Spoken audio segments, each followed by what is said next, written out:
What's going on? Hopefully you guys can hear me, see me. I know we're kind of at a weird angle today because we have the diode lasers all set up and ready to go. I'm feeling really good about what we've got going on here. So I just kind of wanted to show you guys what I had set up. What's up, Mark? What's up, J-Mac? How's it going? I guess this mic probably be just angled a little bit better, and that one's not plugged in, but that's okay. So let's see, what do I want to do? I guess, what's up, Don? How's it going? Me neither. I'm completely new to this. I've never used anything even remotely close to this. I started with a big old red and black CO2 and a fiber laser, so rewinding back to like diode level is definitely really strange, but I've played with it a little bit and they're both working great. I'm especially impressed by this little Aufero, actually, oddly enough, which is pretty cool, but we'll talk about that in a minute. Felix, what's going on, Felix? Luis, hey, hi. And Mark Adams says, congrats on the baby. I've been busy and haven't been here. That's okay. I've been busy too with the baby, right? So, yeah, I mean, we'll take the tour. I still have my little diode scene set up here in OBS, so I should be able to pull this up. And there you go. There's the view. It looks like our Galvo cam is showing an old image because the Ortur is not even open. All right, there we go. That's better. All right. So let's, quick tour. See if we can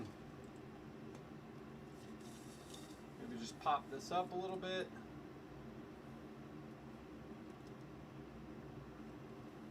There we go. That's a decent view right there. So here's the Laser Master. Let's start here. I built this entire enclosure. It doesn't come pre-built, but I built the thing. And it was not that bad, actually. I mean, it was a little annoying, but once I got it built, it was built. The manual for this, the actual manual that you have to use to like build the Laser Master itself, is trash, but they have a really good video manual on their YouTube channel. So if anybody ever asks me how to assemble one of these machines, I'm going to be sending them to the official Ortur YouTube channel, because that video tutorial that they have on there cannot be beat. It was really, really easy to follow along with and get things set up. So yeah, and then I used the paper manual to assemble the enclosure, which is really cool. It's got like hydraulics on it, which is nice. As far as I can tell, and this is kind of neat, the diode module on the Aufero and the diode module on the Ortur on the Laser Master are completely the same. You could hot swap them one for the other, and I don't think it would make a lick of difference, which is pretty good. And that goes for the LF module too. So this is the LF module. So basically there's the SF and the LF. The SF is what's installed on both of these machines right now. It's kind of more like boxy, and it's got the little boxy protector on the bottom. Those are more for engraving. And then the LF module, let me use a better camera. The LF module here with like that long cone at the end of it, this is better for cutting. And this actually has an air assist, which I don't really know how it's gonna plug in. It's gonna plug into this somehow, but it's got an air assist, so that's kind of neat. I don't know. I'm not I'm not ready to start cutting yet. For now, I'm just gonna be marking. Let me see, what else did they send over?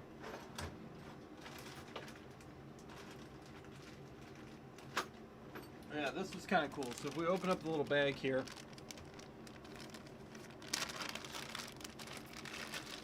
so I wanted to set this up before the stream, but it's getting late, so I'm gonna have to set it up later. But here's this. So what this is this is like a little Z adjuster for the lasers. So instead of right now, let's see if I can, what camera do I want to use? I guess this one.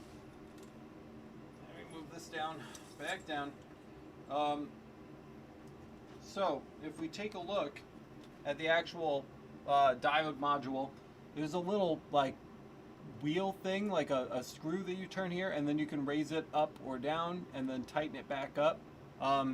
This piece here lets you raise and lower the module without actually having to undo that pin. You can just scroll it up at the top and way down to the bottom. So this is pretty cool. So I want to get this installed on the Laser Master. Too expensive to put on the Aufero, probably not worth it, but they sent it to me, so I want to do it. The other thing that they sent over, which is pretty cool, if I can find it.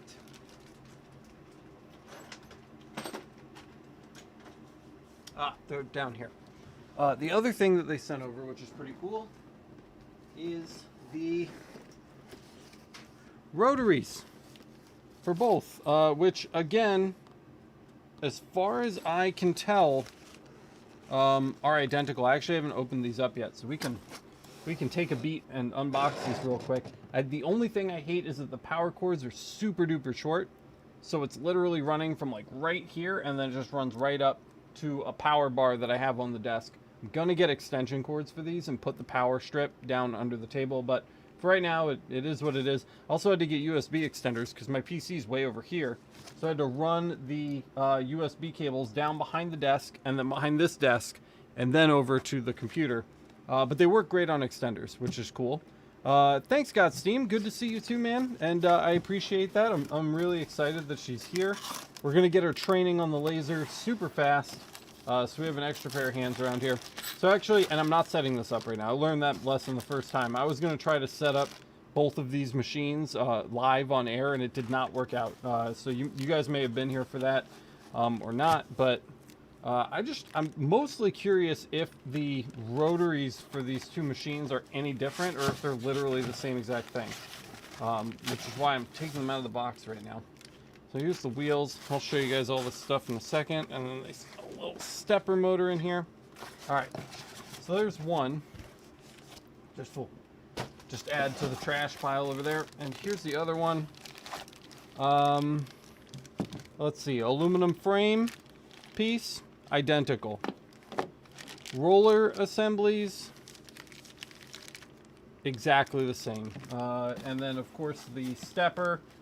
Right, we're gonna just take a look at the steppers real quick. The same exact stepper. So, you know, these two rotaries, whether you're getting it for the Aufero, come on, whether you're getting it for the Aufero or you're getting it for the Laser Master 2 Pro, seem to be exactly the same, which is good. That's a good thing. We're happy about that. Yeah, I don't know. It's all in here. I'm just gonna put it all in one box. We're not setting this up today, but we'll tackle these, you know, down the road. I want to learn how to use these machines first. I really don't know what I'm doing. I'm not a laser master with the diodes yet. So, but hopefully we'll get there, and hopefully as I learn, I can kind of take you guys along with me. I have run a few quick jobs on this, and they're actually pretty cool. I kind of went into it from like a snobby point of view, like, you know, diode laser, like I guess I'll get one, you know, just to have on the channel. That was kind of the main thing. I wanted one to have on the channel, just because they're so popular. They're so popular for newbies, because of their low cost. It's a low barrier to entry, right? But after using it a couple times, like I could see like actually doing work with these, especially if I have like, you know, if the red and black, if the Ruida is like all stopped up, I'm doing like a 500 part job or something, and it's just running and running and running, and somebody comes in and they need a wallet in like 5 seconds, I would feel good about throwing it under one of these machines based on what I've done so far. The only thing that I really hate about both of these lasers is that there's absolutely no way to tell where your mark's going to go. And that drives me nuts. You have the red light on the fiber and Galvo CO2, obviously. On the gantry CO2, you've got the beam combiner or even the 45-degree angle red light, something to tell about where your engraving is going to go. these give you no indication, and that drives me nuts and makes me hesitant to use them in a professional capacity, because I just, like, you don't know where the mark's going to go, you know? That said, I haven't watched any videos about these. I have literally zero experience. So there may be a trick to that. I saw one thing where, like, I tried to set the power to like 5%-ish, like 1 to 5%, like really, really low, and then running it to see where the laser is falling without throwing enough power at the thing to actually mark it.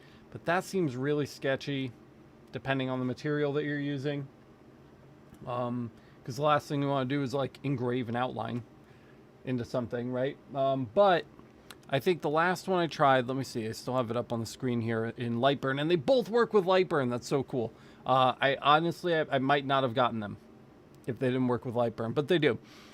So the settings I was using is 500 millimeters per minute, 500 speed, 1 power, literally 1% power. And it kind of shows you a bit, well, we're here. I'll show you instead of talking about it. This is the one thing. This drives me nuts about these machines. I really, really don't like this. But,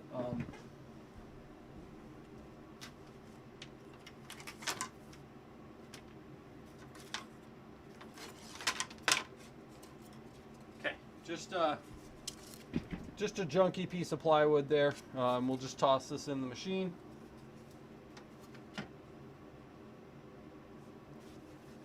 And they give you this little acrylic card thing to focus with, so we'll focus with that.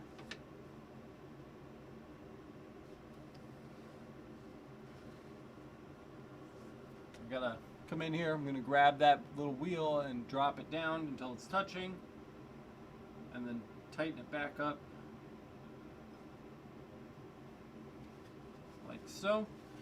And we'll kind of position this up in the corner. I don't know exactly where it's going to go, and this is the problem, right? Like, we don't know where this is going to fall. We just kind of have to see. Mark says, I have an Atom Stack A5 Pro, and there's an option Lightburn, so you can have a fire option in the Move tab. To do outlines. Is that what you mean?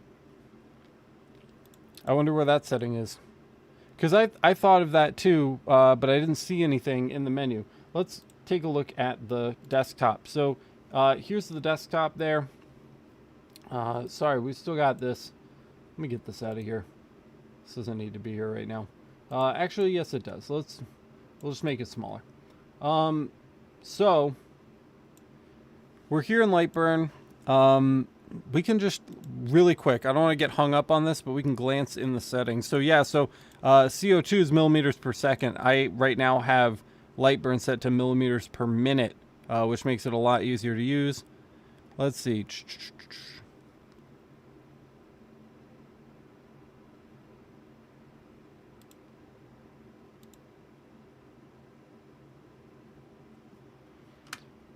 Oh, I saw it. Enable laser fire button. I think that's what... Right? Somewhere? No?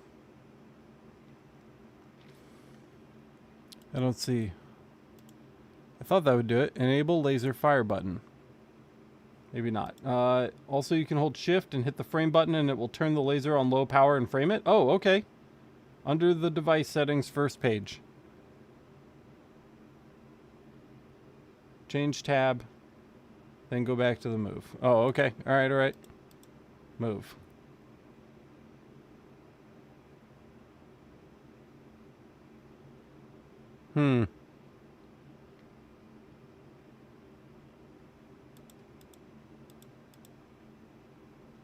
Maybe not. I believe you. I just, like I said, I don't want to get hung up on it right now.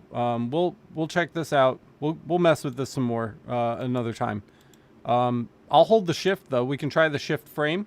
That could work. So let's just take a look at what that does. So if I hit shift and we hit frame, whoop, that's we need to start from user origin. We need to set our origin. That's the other thing. Set origin. There's no buttons. There's no like Ruida controller on this, so we have to remember to do certain things in software. Setting our origin is one of them. And then we have our user origin set, job origin, top left. So let's try that again. Hopefully in frame of the camera, we can pop that down a little bit there. And let's pull our little shield off so we can actually see what's going on. And shift and frame. Doesn't seem to be working either, but this does work. 500 speed, 1 power, okay? And if I just hit start, you can see it actually circling the object. It might be even just like a little bit slow. Probably doesn't have to be that slow, but like imagine you had a circle, right? Like we do here on the screen, and we were trying to get our engraving centered on a circle. You could run this power and speed. That's annoying too. I wish it went back to the origin every time instead of going all the way back to home, because now we need to come up to this move menu up here, set the distance to 100. Let's try to cut some time off of this, and we have to kind of like try to get it back. Whoop, a little far. And to the right, please. Okay, dope. So yeah, so I mean, you know, it works. Set finish position, set origin, set finish position. Okay, so let's try that. So with 1, 2, set origin and set finish position. Then we hit start. Maybe it'll go back to origin.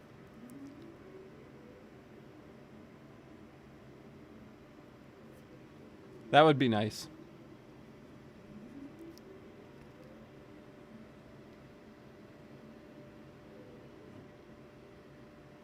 Okay, so that worked. So that was really good. So no problems there. And then, of course, you guys probably want to see this mark something. So let's see if we can get a graphic in here real quick and actually do a little marking.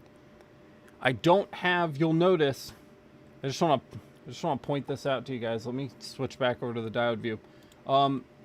The exhaust fan is turned on because the enclosure actually comes with a little exhaust fan in the back of it. It's like a PC fan. It's not that exciting, but it blows fairly strong, and it comes out of this exhaust tube here. I ordered a 3 to 4 inch and then 25 feet of 4-inch tubing, which I'm going to run into the CO2 and then turn the CO2 laser exhaust on, so that it sucks it out of this tube and kind of just out of the building. That's the best setup I have right now. It's not ideal, but those things haven't come yet. So I have a fan up in the window up there. It's set to extract, and it's sucking all the air out of the room. Hopefully that does a decent job. It'll have to for now because we don't have anything else set up. So I just want to give kind of a quick overview of the extraction situation over here. And then, of course, the Aufero, there's just nothing, right? There's nothing at all extracting from that. At some point, I'm hoping I'll be able to decouple here and then just put the 4-inch here, and I can extract that way. We'll see. It's going to take a little work, but we'll get there. So let's see. Let's just see. I'm just going to jump into my customer folders here and see if we can find something kind of exciting to engrave. This should be cool. Open.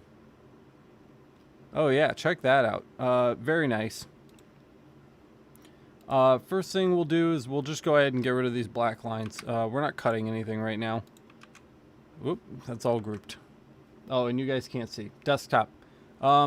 So yeah, so here's a neat little thing. We'll ungroup that. Let's get rid of these black lines. And yeah, this has some like small details and stuff. Should be a pretty good little test there. Size-wise, it's at about 2 inches, so that should fit well if we set our origin correctly. We'll come to move, set origin, set laser finish, because we want it to go back to where we started. And let's just take a look at our power. I did 60 on ply earlier, and that was a bit much. So maybe 40 will do well. And I'm not really sure what the dot size is. I've mostly done 300 DPI, but we can try 600, and we'll hit OK. Mark says, just checked, and when I turned Lightburn off, it removed the button and then turned it on and restarted it, and the button was back. All right, sweet. So maybe we'll close this. Save. Let's do, I don't know, the desktop for now, just to make this quick. Diode test. And we'll shut Lightburn down. No. And then let's just reopen it. This is exciting, guys. I love new machines. I love new machines and new lasers. Okay, so if we go to move. Oh, we're on the Ruida. So down here in the bottom right corner, this is where you select between your machines. So I've got the Aufero, the Laser Master, and my Ruida machine are all plugged in at the same time. We'll just click to switch over here to the Laser Master 2. And it's resetting the home on me. But here it is, power 0%, fire. There's the fire button right there. So that's good that's there. We'll just set that to 1 for now. And we now have to move our head back up to our starting position manually here. There we go. And set origin, set finish. So let's see, fire. Oh yeah, look at that. Okay, cool. You got to be fast though to run your frame. Otherwise you're gonna burn something, right? So let's see. We're on move. I don't have anything to frame because nothing's open. So let's go ahead and open our little test file here that we saved. This is my baby. She's so funny looking. She makes the best faces. Anyway, that's not why we're here. Open. Let's go for. Oh, but I would like to try a photo. We'll get to it. Where am I? Oh, here we go. Diode test. Open. Okay, import. You can reduce the fire down to 0.35%. No way. 0.35. Okay, we'll try that. Let's see. Oh yeah, that does make a little light. Very nice. Very nice. So with our... Oh, we got some junk in here. Let's just clean up our file really quick. Those should not be there. Let's get rid of those. And everything else looks good. I might make this just a tiny bit bigger. Again, just kind of like a test file, right? We're not doing anything super crazy. We'll regroup that. And let's turn on the fire button. So there's our little laser, and let's frame it. Okay, fire button does not appear to stay on when framing. Let me get over there so I can look at it in person.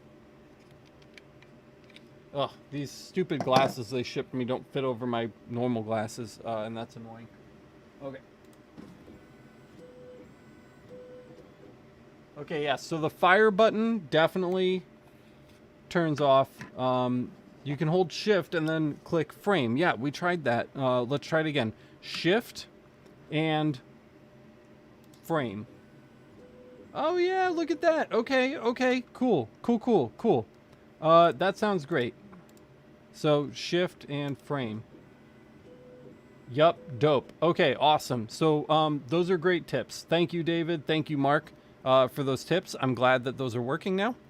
Those are really important. And so let's just one more time take a look at our settings here. 5,000. This is half the max speed. So this would be like a 250 on the CO2. I think like let's just try like 2040. We're just gonna you gotta experiment. So there's that, and then the last thing that I have to do is plug in the exhaust fan so that at least it's blowing the smoke out of the enclosure, right? Because we don't want that. So let's see. If you do not have a power on your fire when holding shift, it will not do anything. Okay, excellent. Good to know. That's why it wasn't working the first time we tried it. So really good. I have to just climb under the desk that this is sitting on real quick and plug in that exhaust fan. So give me 2 seconds to do that. Hold on.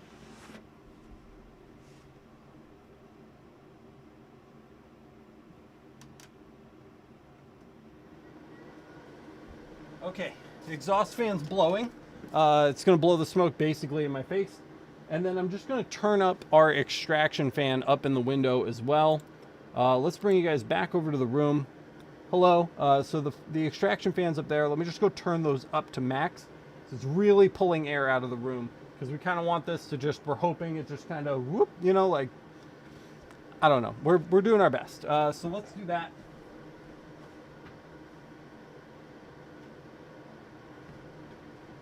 All right, those are up to 3. And we're ready to run our little test file. We should probably put our little shield back on, I think. Yeah. So let's put our little shield back on. And let's run it. I love the enclosure. The enclosure is sick. The enclosure looks super cool. Okay, here we go. 3, 2, 1. And this is diode.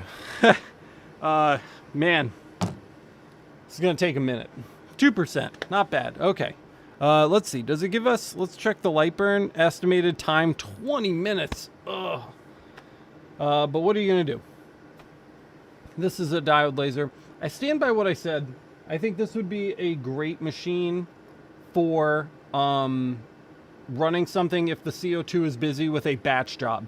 So if the CO2 is like, you know, cranking out like 100 tumblers or like 50 coasters or whatever, and you don't want to break it down, or the other thing, if the CO2 is in rotary mode and you don't want to swap out the y-axis and pull the rotary and change your rotary settings up in here, you could just toss something in the diode potentially, and that would be cool. You know, I think they'll be cool to have, even with all of the more expensive equipment behind me. I think these will be neat to have and play with. Just kind of my initial impressions are that they're really cool. They're really cool, solid little things, and they're making their way. So, 21 of you guys. A lot of people are here for the diode fun, which is pretty cool. I'm still on this, man. The little Aufero. This guy right here is super duper cool. It's so small and like fun. The max speed is half that of the Laser Master. So the Laser Master caps out at 10,000 millimeters a minute. This caps out at 5. So while we could go much faster than we're going right now on the Laser Master, this thing can only go half as quick, which is to be expected. Smaller steppers, right? And it's taking, you know, it's doing its best. It's living its best life over here. But that said, it's got just as much wattage as the Laser Master 2, which is really cool. And the little LF, the cutting module here. Let me see if I can. Yep, little LF. I can use this on the Aufero or the Laser Master, which is really cool too. So both of those things are pretty neat little functions of these machines here. Reduce the time of the cut. You can make a change to the cuts to fill shapes individually. I saw it ask me that, and I've never known what that's done. Does that mean it'll run up the hatch on one and then come back down and run up the hatch on the other so that it's skipping the negative space? Because if so, that would be pretty cool. I'm assuming that's what that does without having used it. Yeah, nice, cool. Yep, so we'll definitely check that out. I wonder what I wonder what that would shave our let's see, fill all shapes at once, fill shapes individually, and then we hit OK. And that would change our estimated time. Wow, that cuts our time in half. 13 minutes. That's substantial. Totally. Really good tip too. I love learning new lasers, guys. This is like really fun for me. Oh, big news. DHL confirmed that the UV will arrive on the 26th. That's this week. At the end of this week, the UV laser is showing up here, and we're going to have UV. And that's really cool.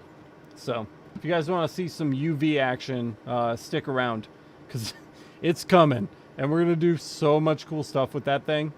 So just be ready. I'm kind of nervous. I need to get like some long sleeved clothes or something.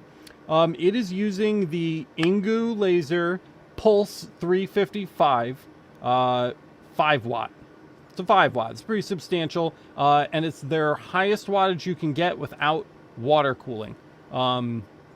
Just so you know, we can actually take a look at it really quick. Let me pull it up. So obviously not the entire machine, but this is, so Mactron used to use JPT sources but they switched over to this new company that looks awesome, called Ingu Laser. Let's see, Ingu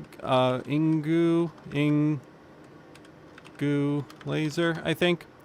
Let's see. No, it might be 1G, 2. Ingu Laser?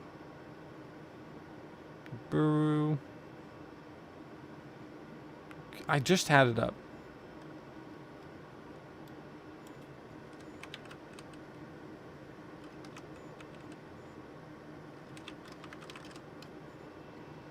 Hold on 1 second. I'm just taking a look.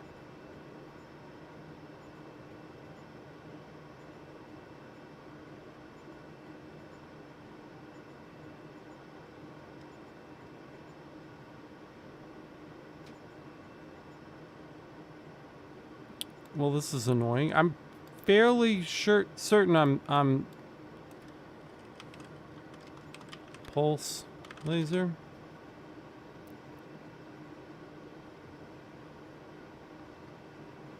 Is this it? Maybe I'm just not recognizing the...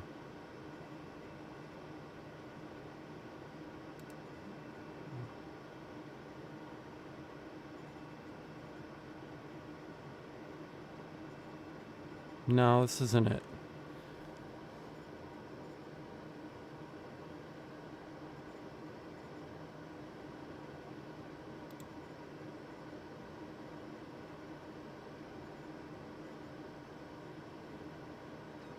Why is Google not returning a search result for this?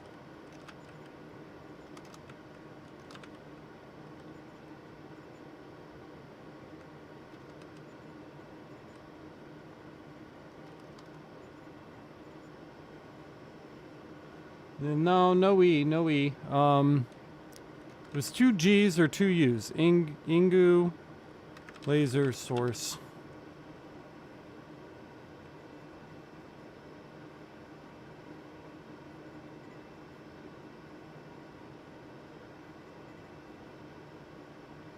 These are like all paid results instead of the thing that I'm actually looking for. Now I'm just like on a mission, you know, like I wanted to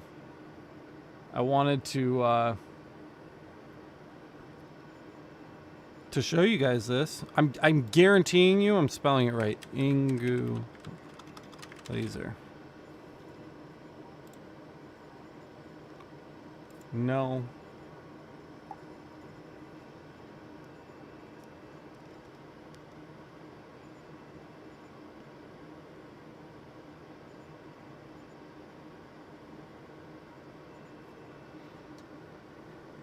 Am I having a stroke? Like, am I losing my mind?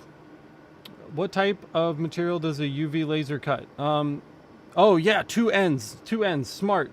Ingu laser. That's it. Max power, I will get right back to you as soon as we take a look at this. Okay, so here's the Ingu laser website, which is badass.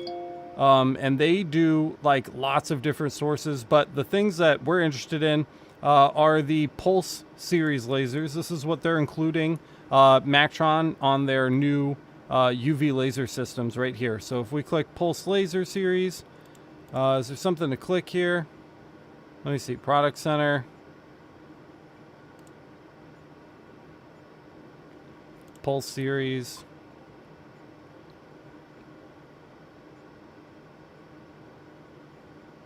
Okay, here's the spec sheet. So we've got the Pulse 355-3, so it's the 3 watt, the 5 watt. Then they also make a 12, a 15, and a 20. And what I was told is that anything over 5 watts is only really good if you're doing cutting, especially like of silicon wafers. If you're getting a 5 watt UV laser, you're already at $10,000. Okay, so up here 20,000, then you're like 25,000, then over here at the 20 watt range you're at like $30,000. Okay, so they get really expensive really fast, but they have a super wide frequency range, so you can pulse these things however you want. And they've got really short pulse widths, so it gives you really fine control when you're doing stuff like plastics. Let's see, And then, yeah, here, so the 355 5 and the 355 3, both water or air cooling. You have an option. If you go over 5 watts, you're in water cooling territory, and I wanted to stay away from that.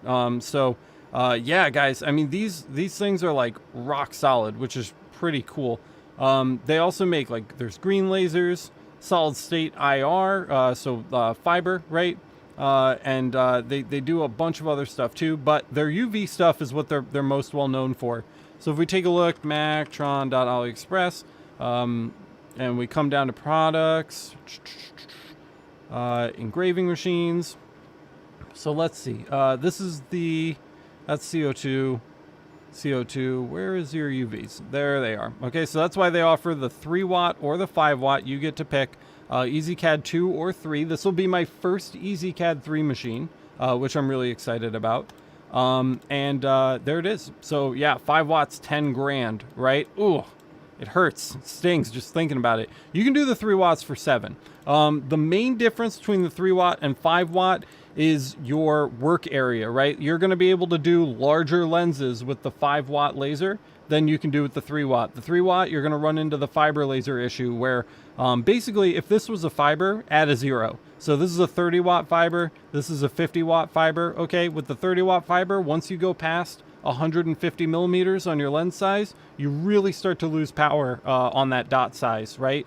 Whereas with the 5 watt or the 50 watt fiber, you can continue to push through. You can use a 200 millimeter lens. You can use a 250 millimeter lens, and it's okay. So that's why I got the 5 watts, mostly for the work area. I just wanted to be able to do large pieces. And I regret, the 30 watt fiber's done me really well over the years. But I wish I'd gotten a 50 at the end of the day, just because it's limiting the lenses that I can use, right? And I didn't want that to happen here. But there it is. That's the Ingu laser source up there on the top. Well, they still have the old picture. That's how recently they switched. This is still the Lark. So this is a JPT Lark 355 A, I think. Let me see. Here it is. So these are the ones that used to use the JPTs. Don't get me wrong. I still really like the JPT lasers for fibers. I still think that they make the best stuff. But the Lark has a lot of downsides. For one, the Lark is their only air cooled, right? So the 355 comes in a bunch of different wattages, but they're all water cooled, every single one of them. The 355 3A is air cooled, but it's only available in a 3 watt variety, which is why they stopped using them, because they wanted to start offering 5 watt machines as well. So that's kind of the downside here. That's why they stopped using the JPT UV sources and moved over to Ingu laser. So that's kind of the inside scoop on that. But man, I'm so excited for this to come. I really think it's going to be a lot of fun. I saw Max Power asked here, let's go back to diode view.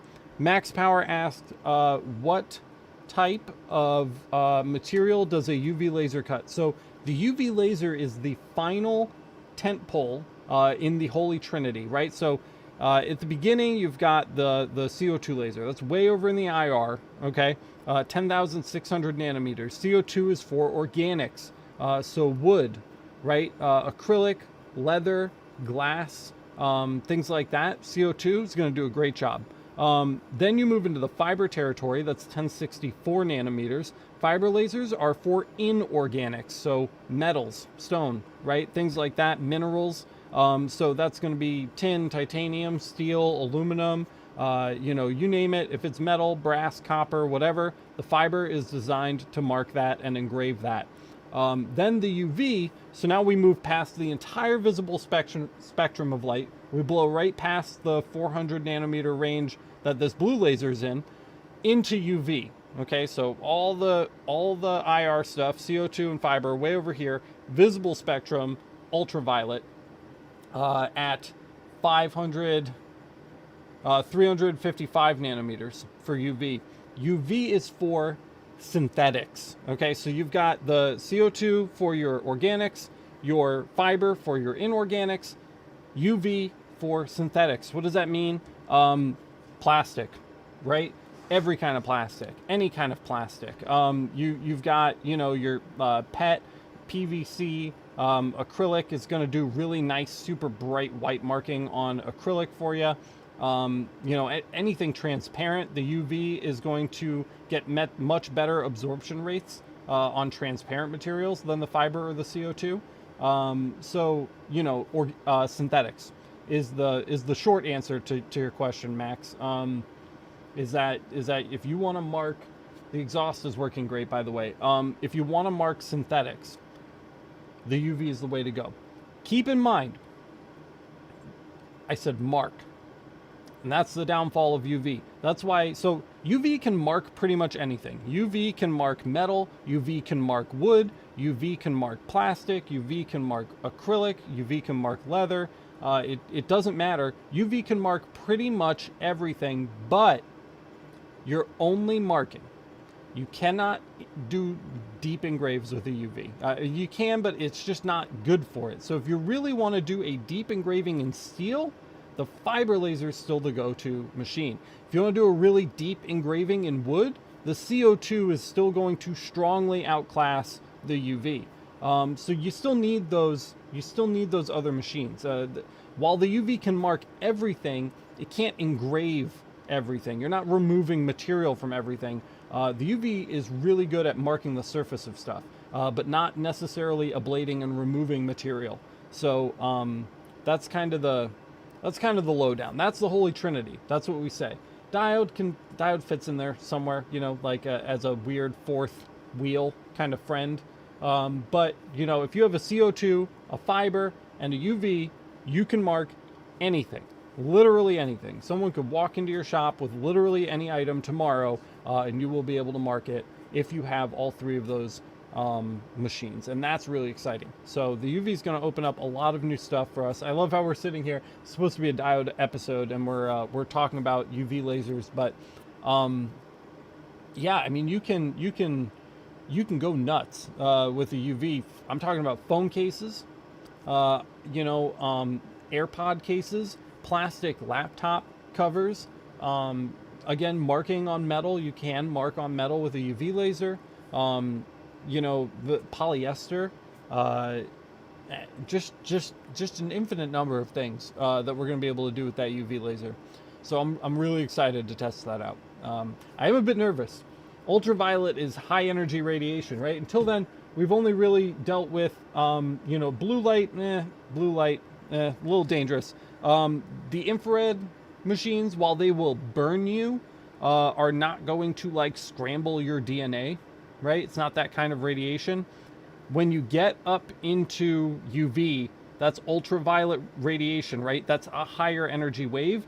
If you overexpose yourself to that beam, you're cooking in the sun, right? You're absorbing that UV. That's literally what sunblock was invented for, was to block UV rays. Same exact wavelength of light, right? And what happens when you cook too long in the sun?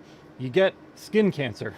You're not going to get skin cancer burning yourself with a CO2 laser. I'm not saying it's not dangerous. CO2 and fiber lasers are dangerous. Fiber particularly for your eyes. CO2 particularly for your skin, you know, as far as burns go. But the UV, now we're talking about skin cancer, right? And that's really scary. Obviously, UV light is horrible for your vision as well. So we need to take extra careful precaution to make sure our skin is covered when we're using that machine. We're flooding the room with UV light, whether you can see it or not, and you can't because it's ultraviolet. When we are running that machine, this room will be filled with UV. So we need to wear thick clothes that cover our skin, potentially gloves, and absolutely we need to be wearing safety glasses. We really don't want to expose ourselves to UV, especially, you know, one exposure for 5 minutes. You're probably going to be okay. But if I keep the UV for 5 years and I use it every day, that's when you're going to start to really get into trouble. So, you know, you kind of have to take the doctors doing x-rays approach, where they like hit the button and walk around the corner and then shoot the x-ray. You have to start. That's when you really got to start paying attention to your safety. Again, I'm not saying that these other machines aren't dangerous. They have dangers, but you know, the UV's really kind of like, you're getting into the big boy stuff. And you really need to start being careful and minding, you know, what's going on around you and what your exposure level is over time is going to start making a big difference. Yeah, of course, David. Yes, diode reflections can cause vision issues, especially because, again, you know, I just bit my tongue. That hurt. It's a higher energy light beam, right? It's still the blue light coming out of the diode laser, ironically, is a higher energy beam, not a higher energy beam. It's a higher energy wavelength than the wavelengths coming out of the CO2 in the fiber. So inherently dangerous. Not quite DNA scrambling dangerous, but sure, for your vision, always be wearing your glasses. Always have your glasses on. The only reason I'm not wearing your glasses is because I've got the enclosure. It's blocking me off, and I'm facing the opposite direction. So I feel okay about that. I'm not that risk adverse, but you know, if you guys weren't watching, the door would be closed, and that would be the end of it. But yeah, so I don't know. I'm gonna have to think. I'm gonna have to think about what I'm gonna do with the UV. We may be enclosing that just for convenience, just so that I don't have to walk around like an Eskimo, you know, all done up in like a winter jacket and stuff to protect myself from the UV beams, because that's not pleasant. That's not what you want. So.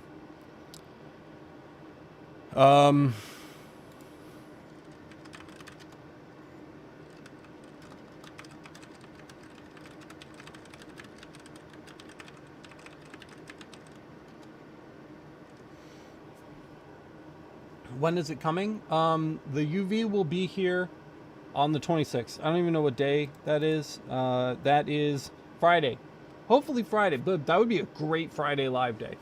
If we got the UV laser on Friday, that would be very cool. We could do a Friday live day live stream, and that would be awesome. D. Nicholson says, congrats on the new baby. Thank you so much. I appreciate that, D. Thank you. Thank you. Yeah, I guess that is Black Friday, huh? Well, we'll see. We'll see if DHL comes through on Black Friday. But that would be super awesome. I'd love to get that thing fired up and rock and roll on some UV this Friday. I think that would be just a tremendous amount of fun. So we'll see. We'll see if they come. I'm not getting my hopes up, right? It's DHL. It's DHL. So yeah, that's what I'm saying. The reflected UV light, right? So even though I'm not sticking my hand underneath the UV laser, we need to wear long sleeves. We need to cover our skin and protect our eyes, especially when we're using that machine. So we're gonna have to do that. The laser is done. Very observant. Let's take a look and see how we did. I can tell already just looking at it. I think the power's a little high, but we'll take a peek. God damn, that looks good. It looks good. It looks good. That's a crazy thing. You know, you expect like a cheap laser to not do such a great job. But damn, look at that. Let me get I'll even get a little light on there for you. Hold on. Let me get the light on. What the fuck? You know? Like, it shouldn't be that good. It shouldn't be that good. For the price. But yeah, dude, no kidding. Diodes are crisp. That's badass. That's really cool. You know what I'm thinking now is kind of the thing that's going through my head is that, and a lot of you guys are probably going to be like, duh.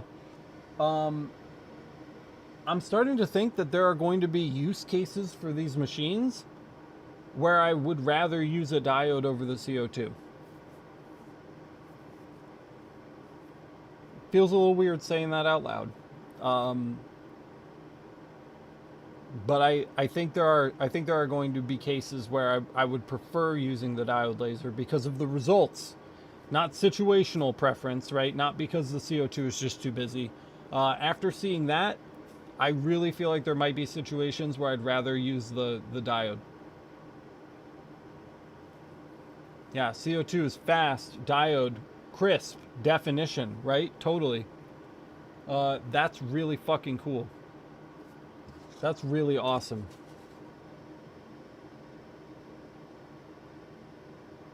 There is, let me just see. Just trying to pull this up. Yeah, so we did have kind of just a rough start. I don't know if I moved something or touched something when I started. But if you take a close look, and I know it's kind of hard to see here, let me zoom a little bit for you. But if we take a close look at that bottom line, you can see, to know the difference, right, is squished. Like the laser didn't move for that part, or something, or it's not stepping correctly. The difference should not be squished like that. That's not good. Because if we come back over here and we look at the desktop, you can see it's certainly not like that. We'll have to run the file again later, maybe, and see what the deal is with that. I'm not expecting there not to be kinks. There's going to be stuff that we have to work out. I'm still really impressed with the results there, though. I'm still really happy with it, but we're gonna have to work on that. That could definitely be an issue there on that. Let's see. David says, I love my endurance laser diode. I've never heard of endurance laser, but that sounds really cool. What is the focal distance on the diode? That is a great question, and the answer is something that I just saw on their website. So let me see, Ortur.net. This will be a good time to do a little shameless self-promotion. Of course, Ortur sent me these machines. It's weird saying that because I still don't feel like I deserve it or like I'm a real enough YouTuber to get stuff from companies, but they did. Apparently they just give these out like candy. A ton of people get lasers from Ortur for free. You like make one YouTube video and you say, I like lasers, and they just like mail you one. But that's neither here nor there. Let's see, LaserMaster 2 Pro S2. Where did I just see the spec sheet? Oh, you know what? I think it's on here. Focal length 30 millimeters. Let's see how that holds up. I'm not saying it's wrong. We need our little spacer too, right? Yeah, that measures more like 40 millimeters. So 30 millimeters from what?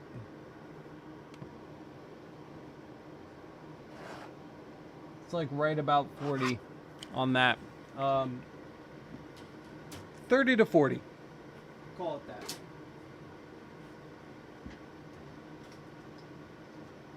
I don't love that focal plane either. I gotta do something better for that, but like I said, there's things I want to improve. I'm really happy that you guys showed me that shift frame thing. Is really cool. What a neat trick, man. That's awesome. Just show that again for people that maybe didn't see it the first time. If we pop this in here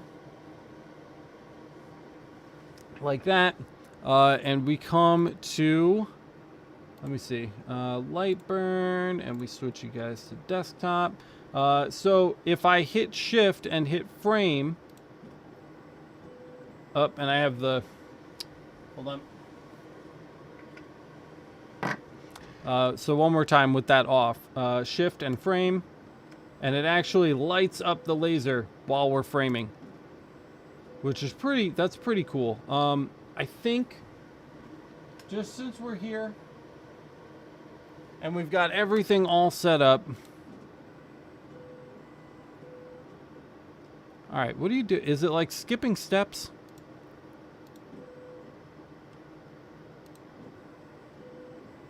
Oh, I need to change my origin. So distance 20. Let's move down. Let's set origin, set finish position, shift and frame. There we go. All right, so let's run this. Let's just run this one more time. I just want to see if that difference, right, where it says difference at the bottom there, I just want to see if that's changed. If it does it again, or maybe it was a, like a fluke. I don't know. But I do want to see. So let's just run that again for a minute here. I'm not going to do the whole thing. I just want to see that first line.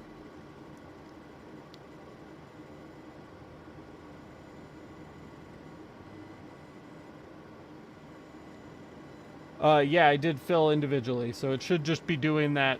Should just be doing that right section there. All right, let's go ahead and pause it, and let's take a look.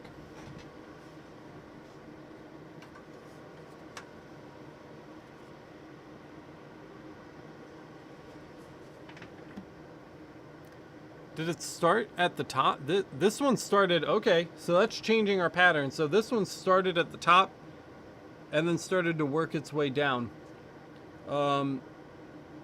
It's still doing some weird stuff though, which I don't like, and I will show you right now. So with that up, let's just come over to the main camera here. So on this attempt, sorry, still got to zoom manually here. On this attempt, the O in God did not engrave correctly. The bottom of the Serenity 2 did not engrave correctly. Is it because they're separate shapes? I don't know. It might not be like that if I just let it run, but it's hard to tell if that's the way that it's supposed to go. Maybe I should just run it again. Maybe I should just run it one more time. We're running out of time here today. I can't go too long. I'm gonna have to head home soon here, but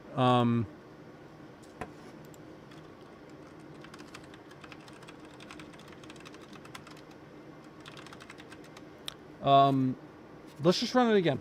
Let's just run it again. We're gonna check our optimized settings too. I think the optimized settings changed between machines in Lightburn. I don't know about that. We're gonna look, but let's also check that. We'll just pop that back in there. I forgot our little shield too. Let's make sure we get that back on.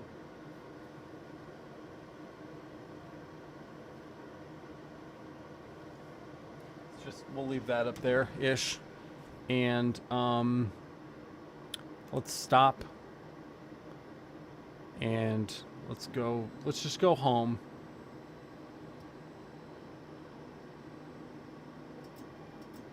All right, there we go. And move. Let's set this to 100 and we'll move it up.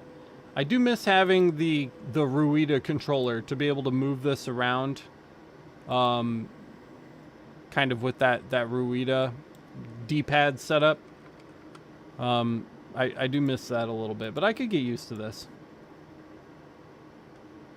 All right, so set origin, set finish position, and let's try our frame trick again.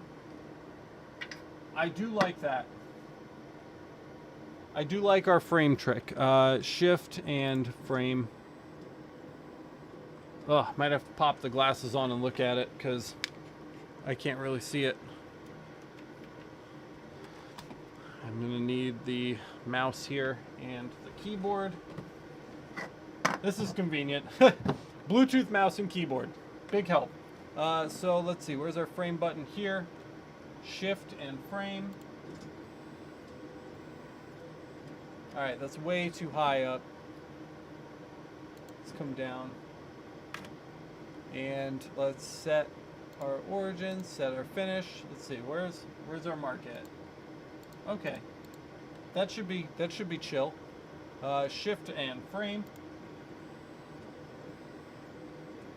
That looks much better. All right, so we're gonna run it here. I'm going to refocus. We're gonna put our shield back on here.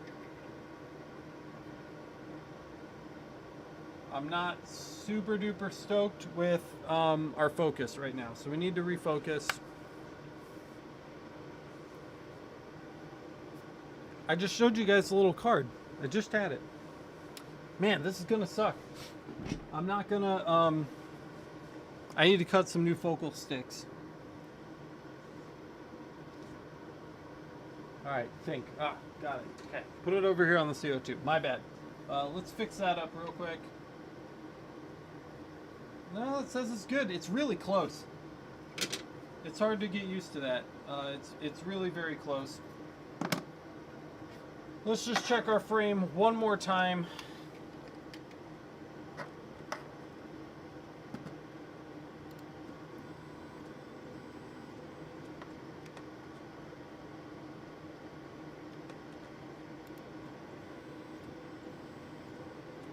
Okay, that looks good. I'm happy with that. You guys can see the blue laser doing the outline, right?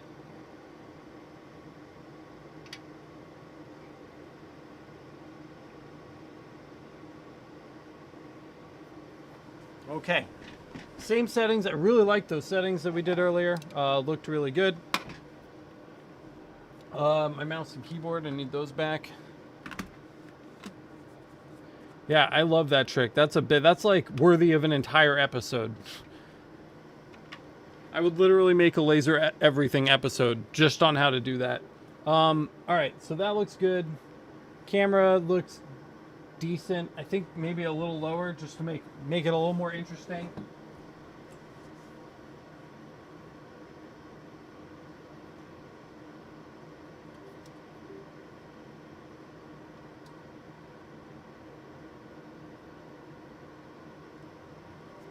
That's a nice view.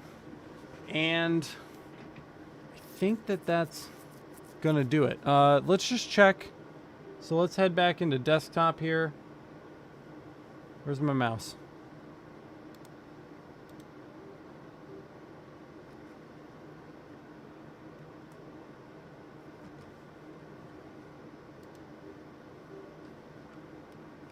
Sorry. Mouse is acting up now. Shouldn't have unplugged it. All right.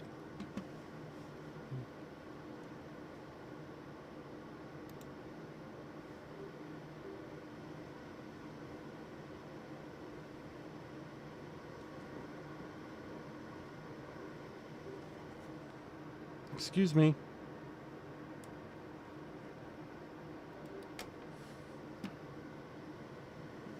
All right, whatever. It works in wireless, so we're just going to leave them wireless. Okay, so desktop. Here's our graphic. Let's just check out, again, I'd just like to look at our optimization settings.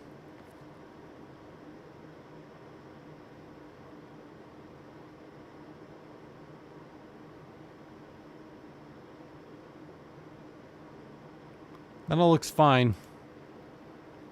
Let's look at the preview.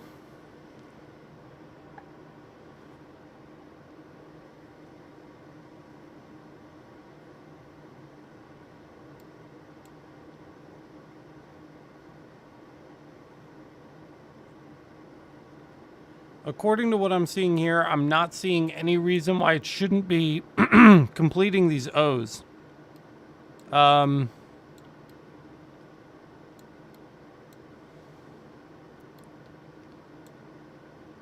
It should be. Let's go real fast. Quick play. All right, maybe a little slower. That's a bit much. Just want to see how it does the O. Yeah, it comes up from the bottom.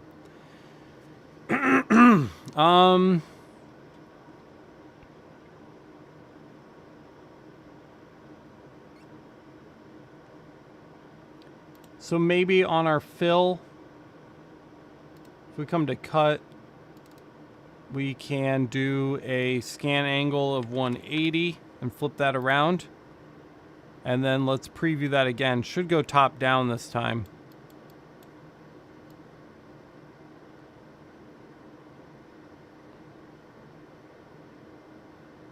I don't really like how it's doing that. We'll try it. We'll try it.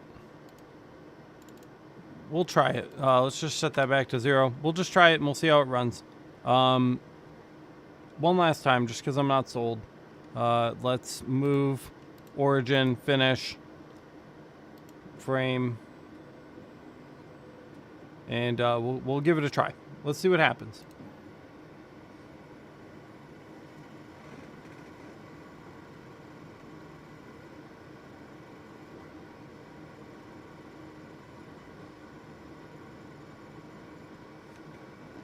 Are we moving too fast? It's like our...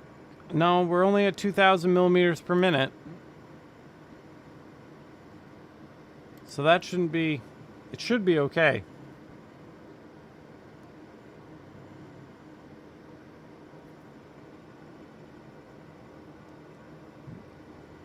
Honestly, we should be able to go faster than this.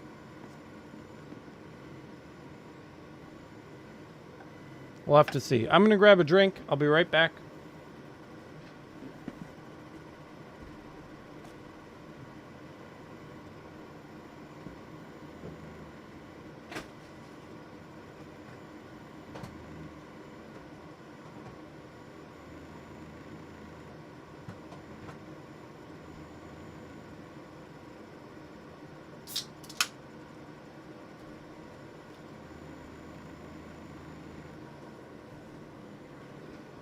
We might be moving too quickly inside those little pieces, you know?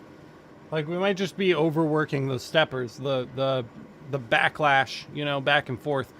Is that a setting in our optimizations? Hide backlash, that's not what we want. Reduce direction changes might be smart. If we turn that on, let's preview that one.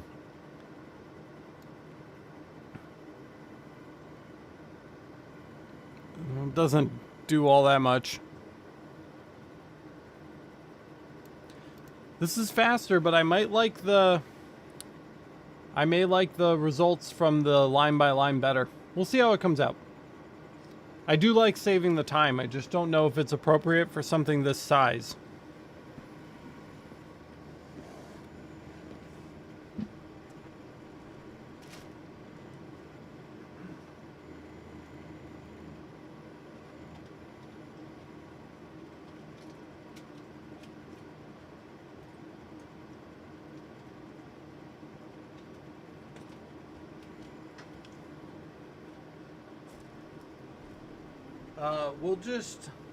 We'll let this run for a minute, guys. Gonna hit the restroom for just a second, and then we'll come back and analyze. Are the belts tight? I don't know. I mean, they're tight enough. I tried to make them tight when I set it up, but maybe I didn't do a good job with the timing belts. I don't know. We'll take a look at that in a minute.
The diode is so quiet. When I came back into the room, I thought it was done.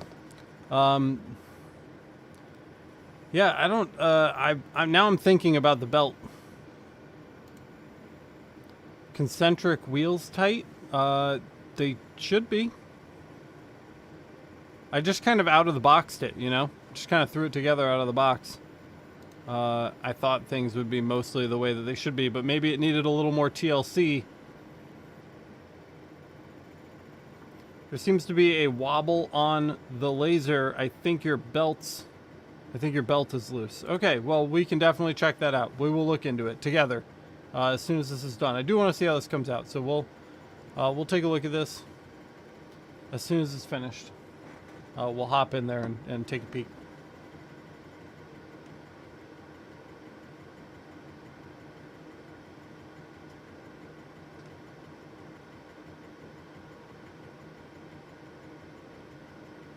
We've got good viewership today for a surprise live stream.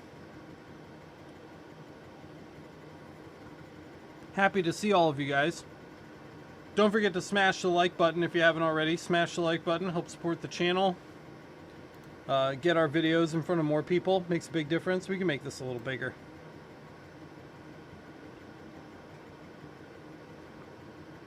That bottom line, again, I have a bit of an echo. Interesting. Not sure why. I've only got one mic on.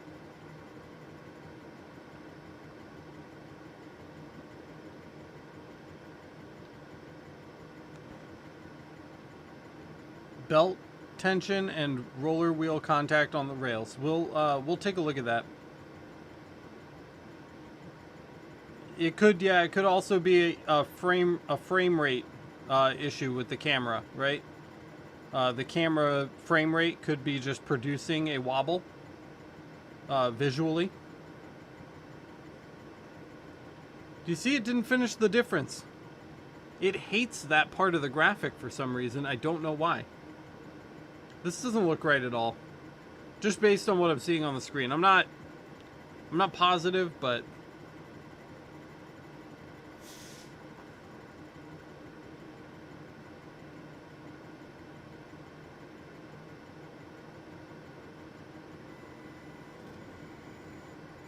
man, that thing's wicked fast when it's moving from spot to spot.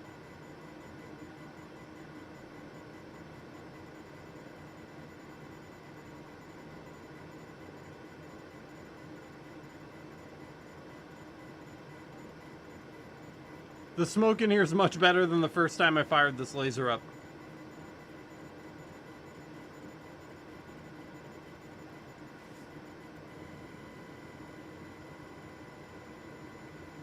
I mean, maybe, but this is just it's a vector. It's not like a font, so it shouldn't be like a font error. Because we didn't type anything into Lightburn. This is just an AI file that we loaded in that I did on the fiber laser, and it came out great. So I don't think it's the artwork. Good suggestion, though, but I don't think it's the artwork.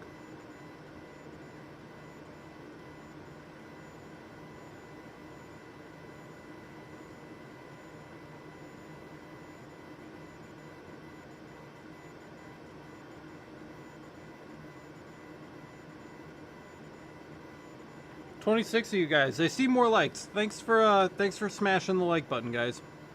I appreciate it. It really does make a difference. When YouTube sees that a live stream is getting engagement, they put it in front of more people, so it makes a big difference.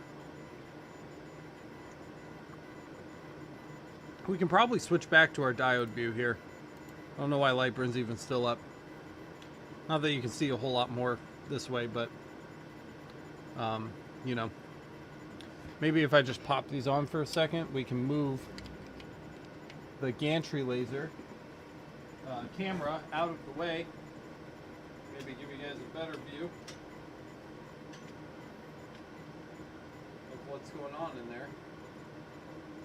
That's kind of cool. That's a good view. If I can get it to stay, stop moving.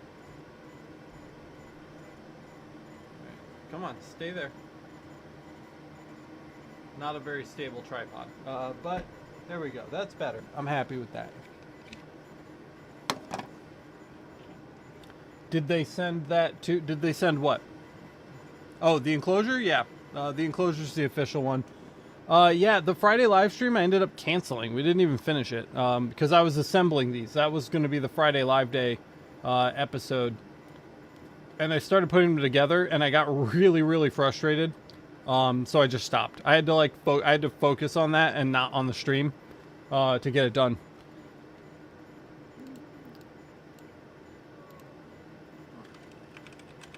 Which worked. Once I just put my mind to it and I wasn't distracted by trying to be a host of a show and do that at the same time, it was much easier to put together. I'm not running the air assist, which would be the... What is this again? I can't get them straight. The LF module, which has the air assist thing. I have not done yet. I'm just using the base one right now.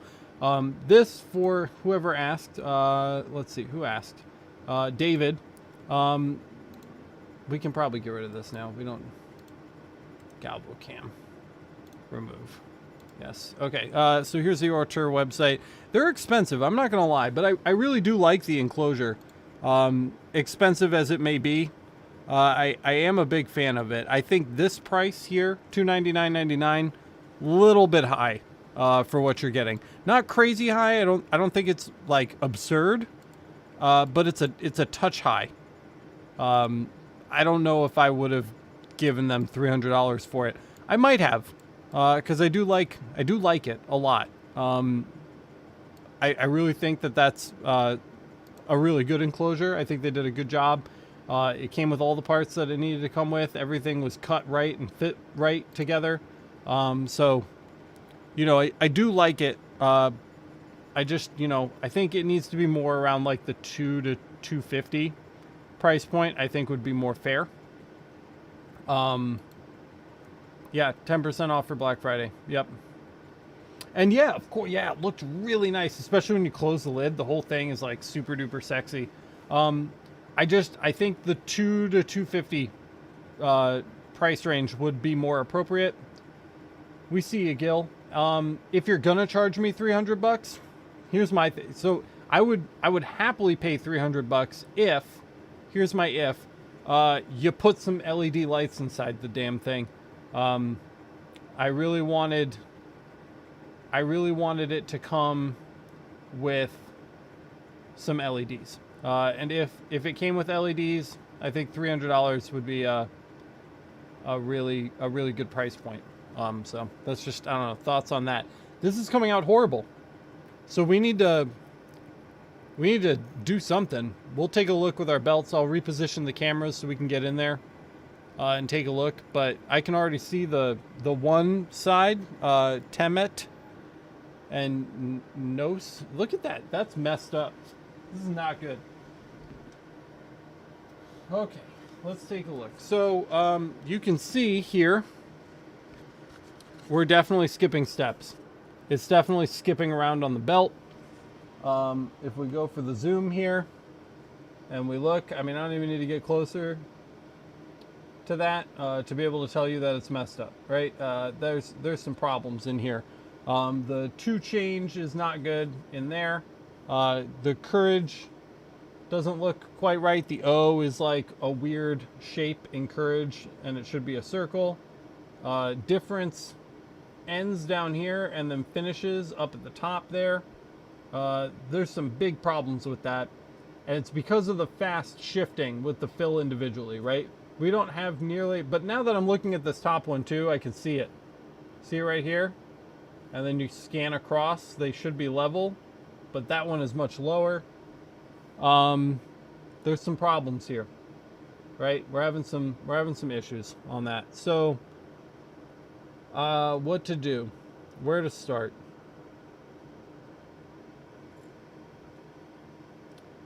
Gil saying can't do fill per shape at that speed. However, you might need to check your belts. Yeah, I think the belts are the first thing. I think we're going to go check the belts right now. Because, yeah, fill per shape at that speed, right, we're definitely getting some slippage. So we'll want to check that out. Gil, by the way, everybody say hi to Gil. Gil is a Ortur service rep. So I'm so glad that Gil is here hanging out with us for our unveiling of the machines. Gil's a great guy, really, really nice. So glad you could join us. Join us here, Gil.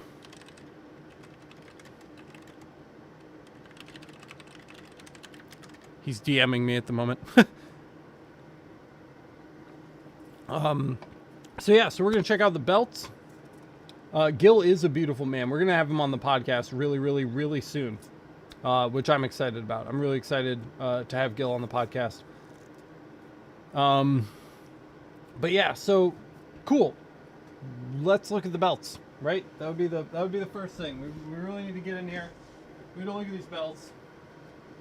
Just try to loosen this up. I'm gonna have to physically move it back. That's not gonna work. Okay, let's see. So that looks pretty good, and let's loosen this up and bring you guys up here. see, maybe I can get in more like a top-down position here. Hold on, guys. Sorry. Just give me 1 second.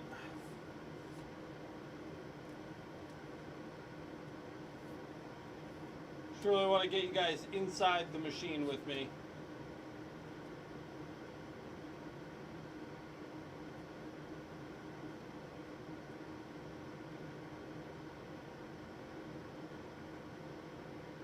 That is a solid view right there. That camera's not going to do a whole lot for us while we're digging around in here, but that's okay. Let's go ahead and power the machine down.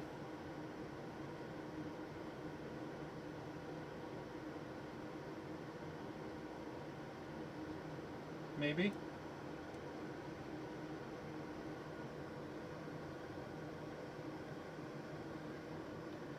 It feels like it's rotating smoothly. When I'm pushing it back and forth, I'm not feeling it skipping steps. Let's try this way.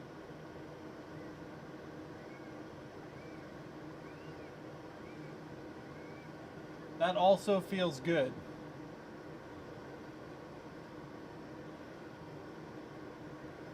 A track system, is that a thing?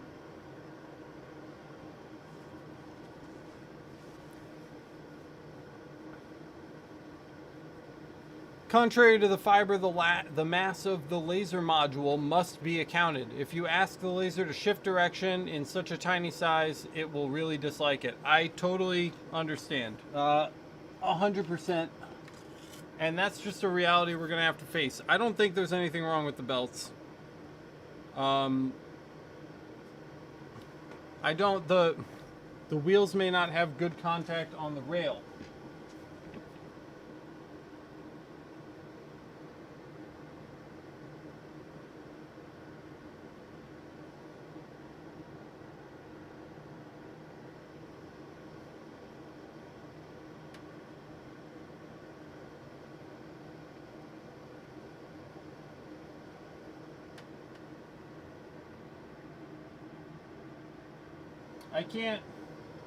I can't freely spin any of the wheels, so I think I think that the wheels are okay. The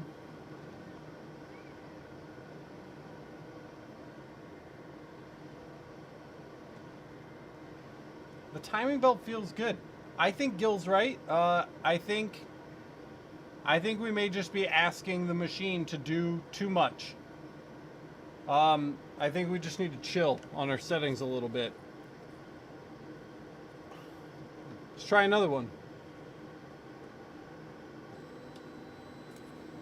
Right? When in doubt. Yeah, the wheels don't spin freely at all. So what we'll do, we'll try another one. Let's jump into our fill here. Overscanning. Gil, if you're with us, does overscanning work with the Laser Master? Can we use overscanning with Lightburn? Because that would really help our situation.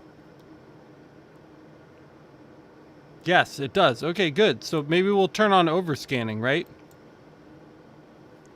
Maybe a 5% overscan.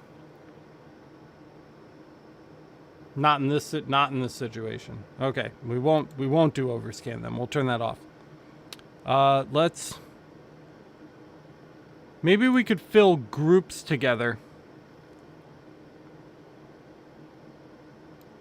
instead of filling the shapes individually, and then we can kind of group things up the way we want them done. So, you know, like over here, we could group this, and then over here we could group this. That might work better. So let's check our preview. And there we go. We'll come up there, and then we'll come up here. I think that's going to be a lot less demanding. I think that's going to be a lot... oh, right. Sorry. Excuse me. I think this is going to be a lot less demanding. So, so what I did was I grouped this section, and then I grouped this section. Then we came down to our fill settings in here, and instead of all shapes individually, right? That's a little bit much.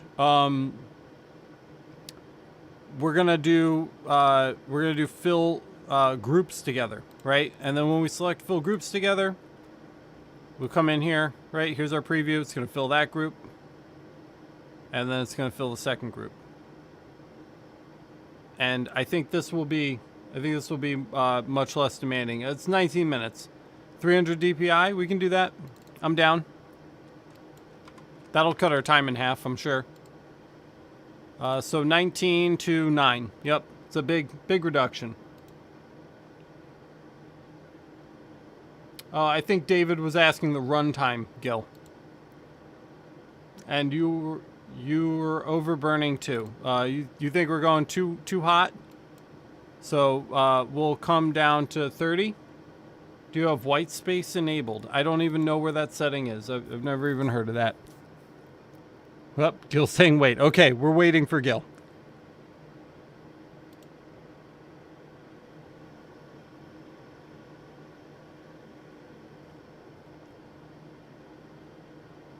Let's see what Gil has to say.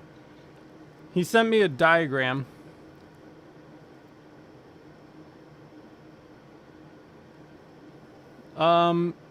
Yep, twice per line. So what is the dot size on the modules are generally 0.5 millimeter. Okay, that's good to know. So here we're at line interval is 0.8 millimeters. So that should be good. If we go to 600 DPI, that's going to be much too much, right? So 600 is 0.42, which means there is an overlap on the lines. So it sounds like the highest we'd want to go is maybe 500, right? That would be like our max resolution right there. So, yeah, I think 300 will be fine. I think 300 DPI should look great. I'm learning so much right now. I also want to show you guys this too really quick. Gil sent me this diagram here that shows you very loose timing belt, right? A loose timing belt, and then a timing belt in perfect tension. And it's like dead ass straight. So I'm going to go check my belts one more time and just make sure that we're conforming to that. But yeah, so, okay. So we're at 300 DPI. We've reduced our power down to like 30 power. It's a little hot, so 30 should be better. I like the speed at 2000. I want to make that work. So with all that done, we'll stick the piece of wood back in the machine and we'll try it again.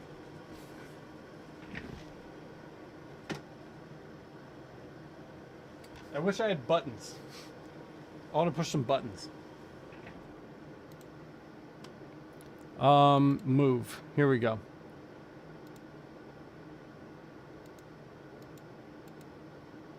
Is the machine still off? Yes, it is.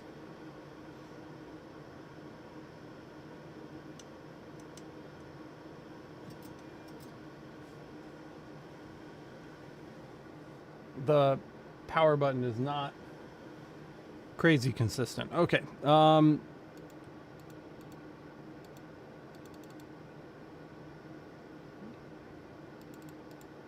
Why are you not talking to the laser?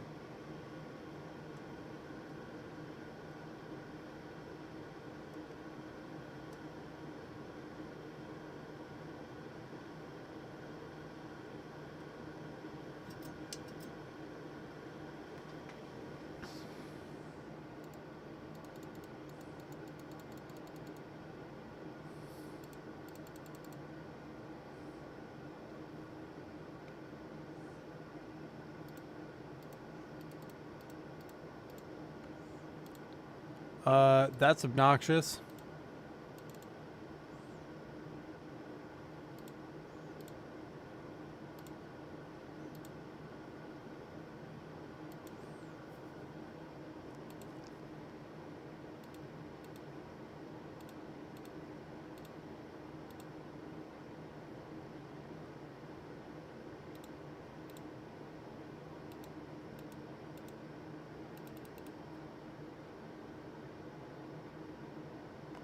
Did the laser setting change in Lightburn when you shut it off? Nope.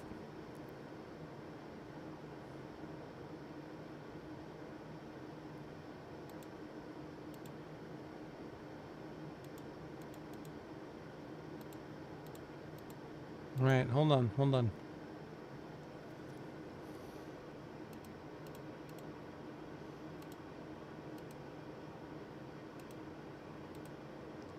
It's not reading it at all.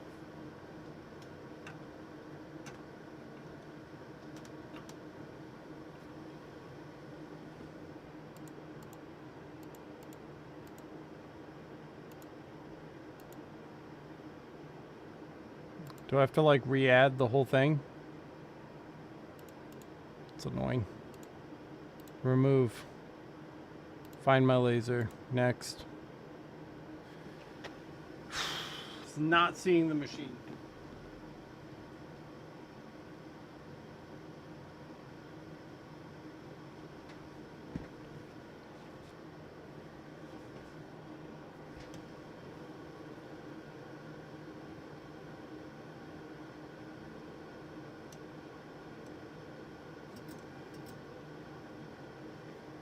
Little USB light flashes. Not getting it in Lightburn though. Close Lightburn and restart it. Okay, we'll try that. Yes, I want to save that. Okay, Lightburn is closed. Let's start it back up.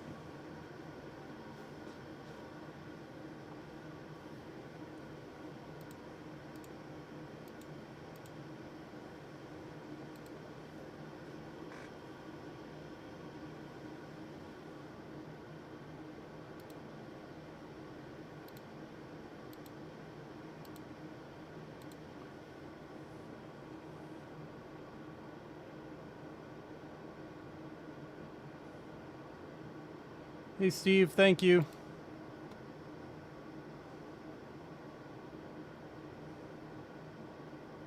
The motherboard is not showing a solid blue LED. So what happened?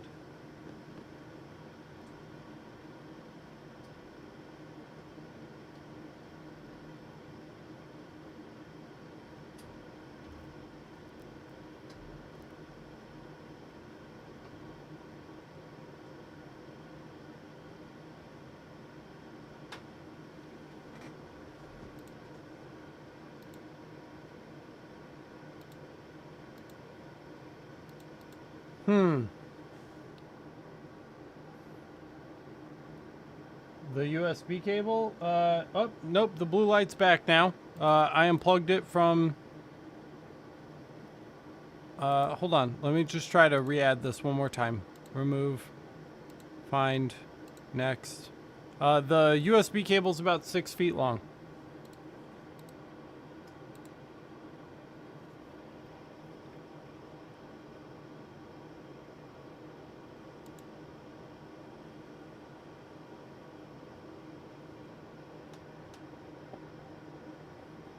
I'm here, man. Let's do it. What are you thinking?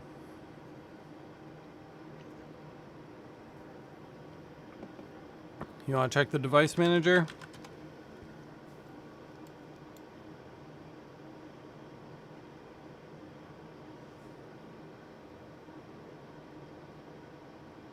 David said he has to reboot the PC.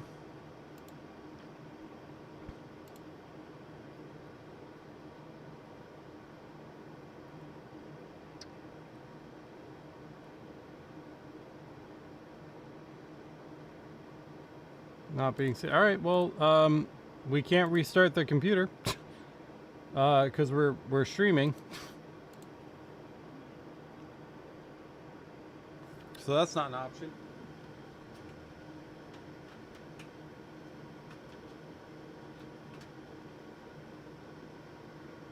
I'll try a different USB port.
I unplugged it and plugged it back in. I also pulled the power cable.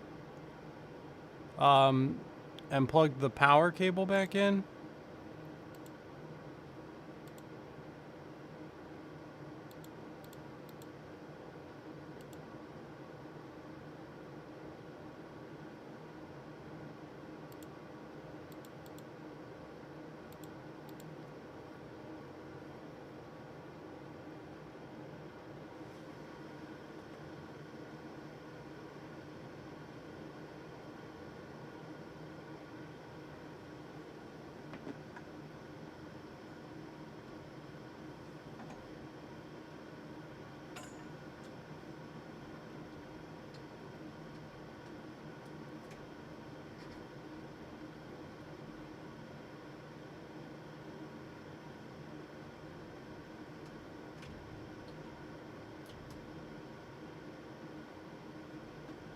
Well, this is disappointing.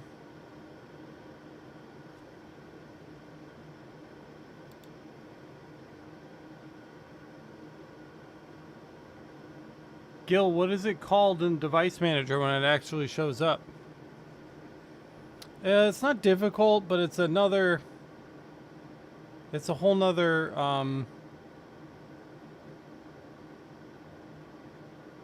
It's a whole nother thing.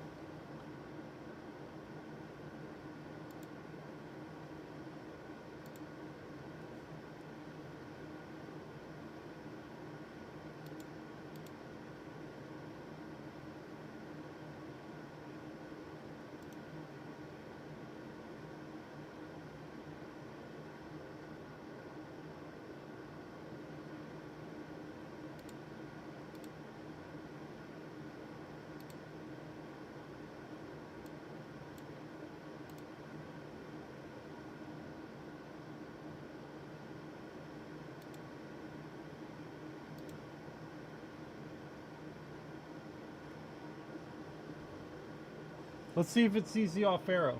Let's turn that on.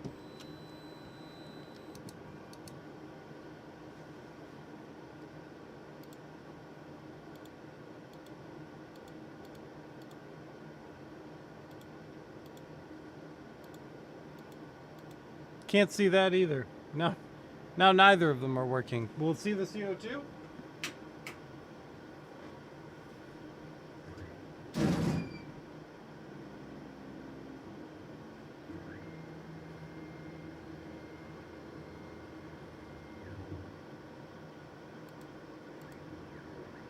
Yep, CO2 works. It's just the Ortur stuff that's not working. For whatever reason.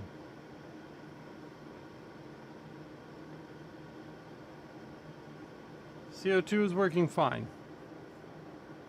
I've tried on hub and off hub. We've tried both.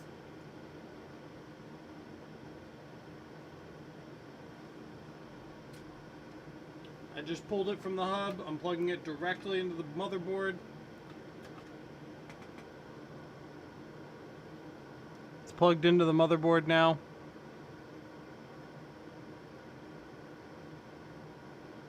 And nothing. When I turned on the Aufero, no. I did not change. They're on their own cables. They have their own cables.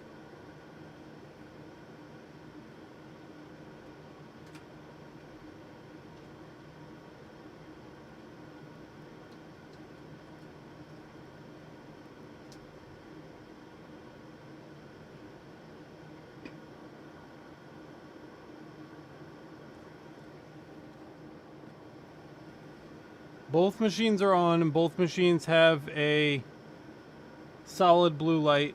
Yes, the Ruida is also on USB. All three of them are on USB. Ruida's working. Ortur's are not for some reason. But as David said, he had to reboot his computer in order to get this problem fixed, which is a bummer.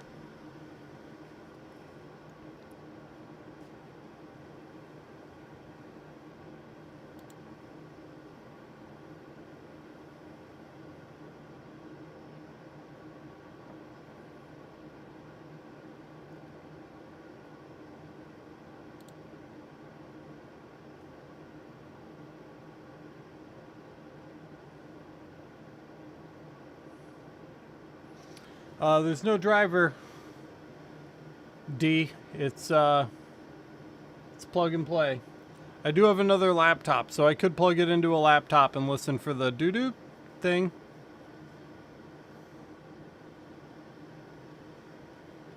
Let's try that.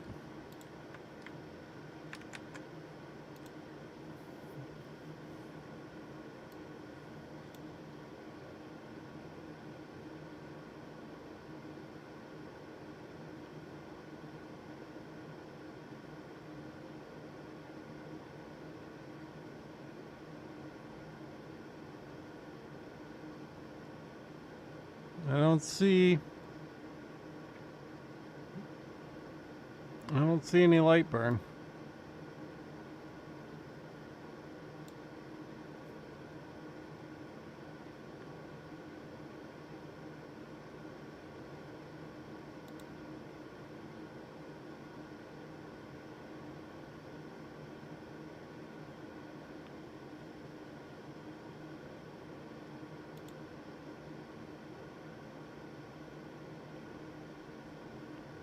LMN?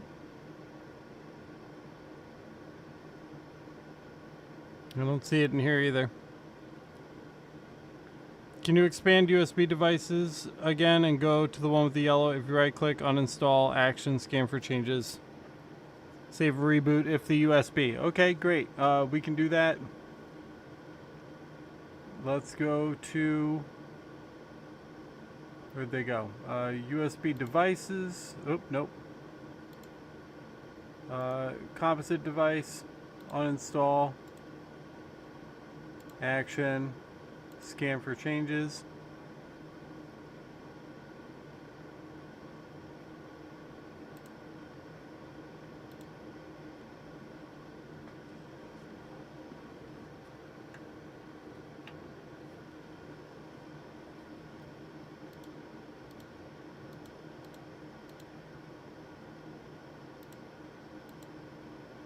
Nope, not there.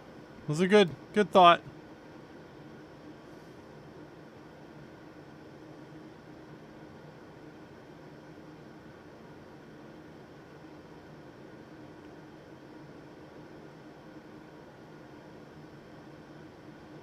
Yep, I'll try the laptop next. Let me get it and boot it up.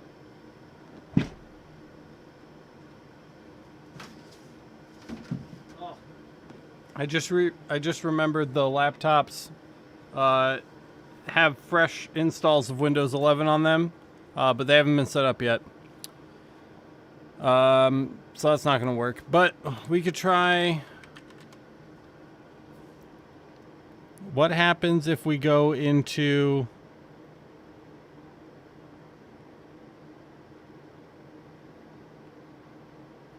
Where was that comm stuff again?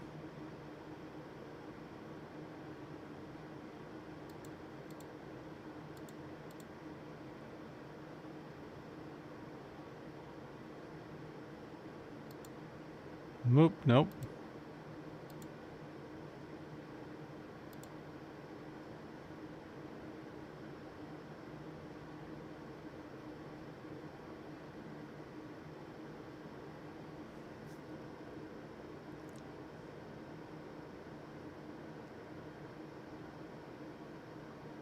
Oh, show hidden devices. Thank you.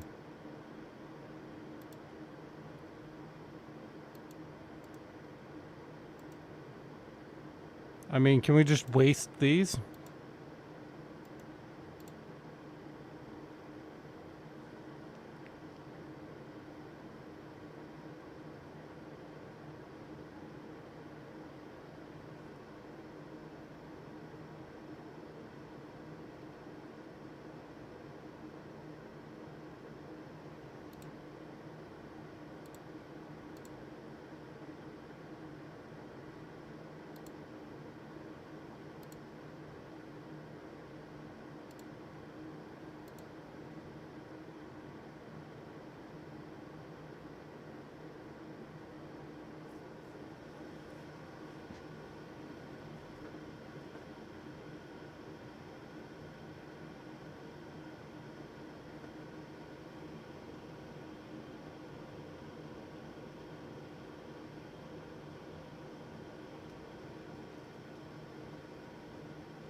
I've cycled the power on the machines already.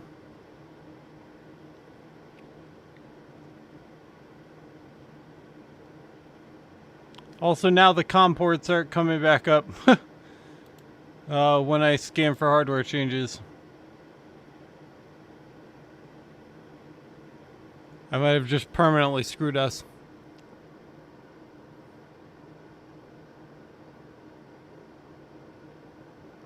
Well, that's it then. That's the end, guys.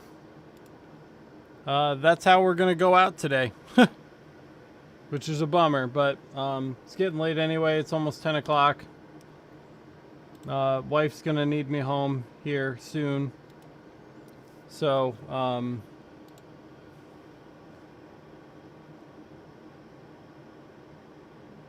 no, Windows doesn't do any sounds at all right now, which is odd. Turn off the Aufero.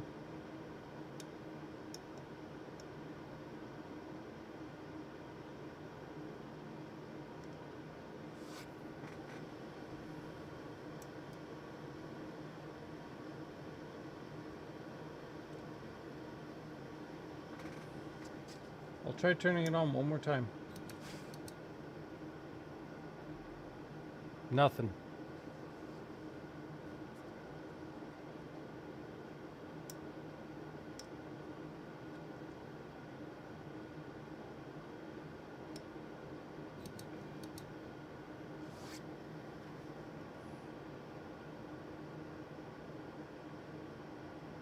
Reset tap equals off. Power 5 seconds on. Yeah. Yeah, good times. We had some fun. We did some cool stuff today. This is a super bummer though. We were killing it. We were doing great.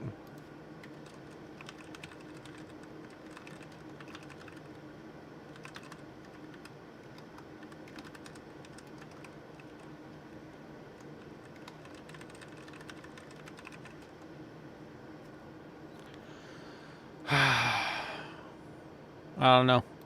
We'll reboot it. We'll try again on Monday. I'll be back on Monday. We'll try some stuff. I gotta get an episode filmed.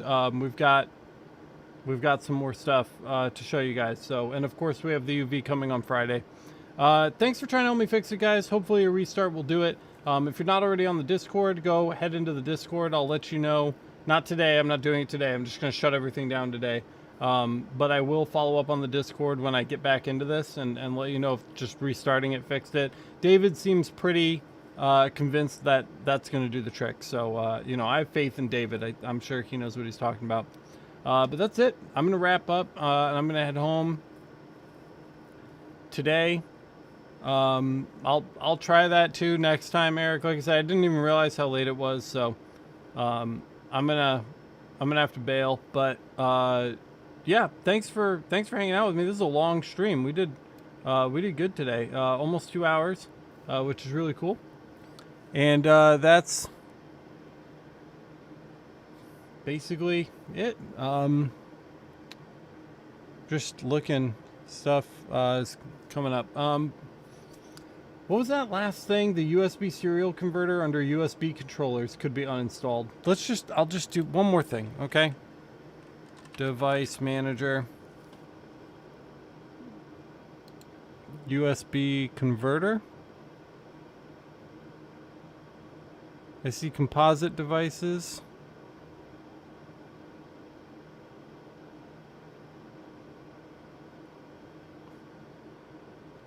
USB to serial.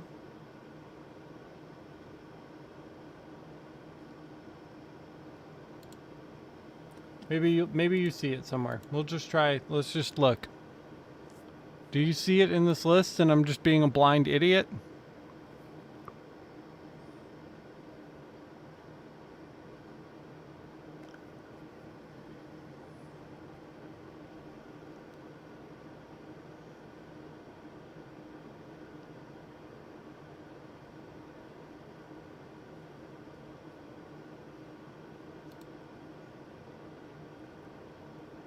Bummer.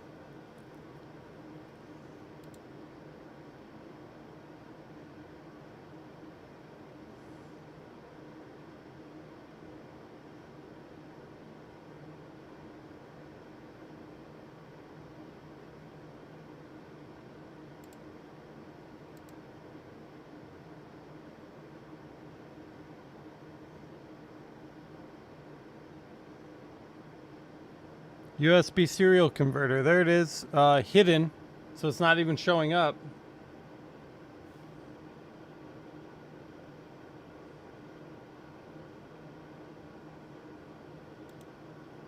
Whatever, fuck it. I'll install it.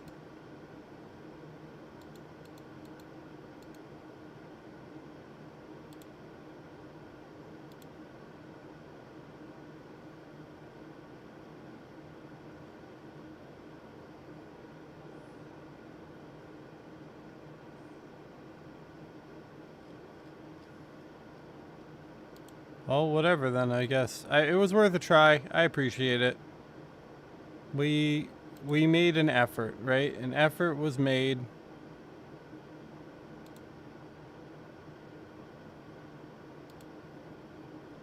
Now that's not showing back up. It just thinks that it's gone. It's just gone.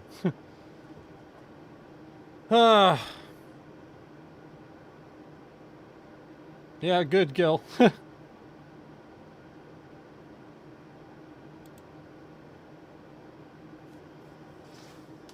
Yeah, no problem. Thanks so much for hanging out with us.